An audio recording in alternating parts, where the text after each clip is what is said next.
un soutien qui ne passe pas dans le compte actuel.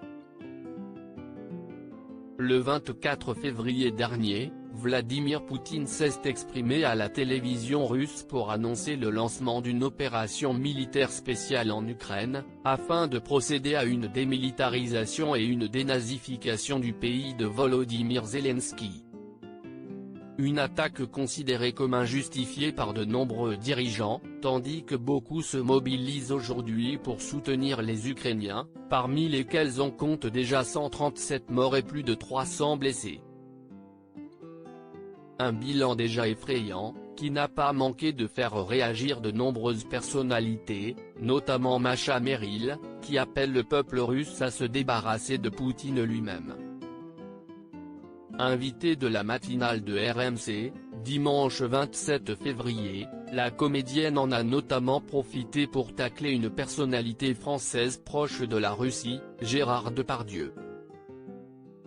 Fier de sa citoyenneté russe, l'acteur n'a jamais caché son admiration et sa sympathie pour Vladimir Poutine, qu'il défend régulièrement. Écoutez, qu'il se démardille.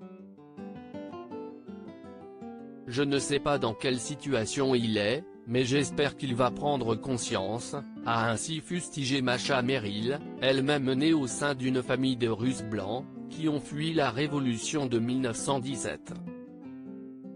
Pour elle, Gérard Depardieu se retrouve dans une position un peu spéciale, tandis que ces dernières années, il s'est montré particulièrement virulent vis-à-vis de la France, où il a décidé de vivre de moins en moins. Gérard Depardieu vit-il toujours en France?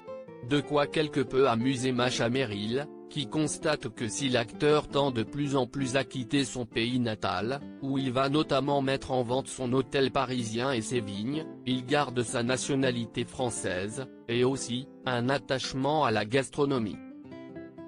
Il a beau nous dire qu'il a de la sympathie pour la Russie, si est quand même ici qu'il aime bien manger des fromages et des vins rouges, a ainsi taclé l'épouse de Michel Legrand, rappelant au passage que Gérard Depardieu vit et travaille en France, et non pas en Russie, tandis qu'il a récemment annoncé qu'il allait prochainement devenir un citoyen du Mayotte, avant d'ajouter « La France, j'y serai toujours pour tourner ».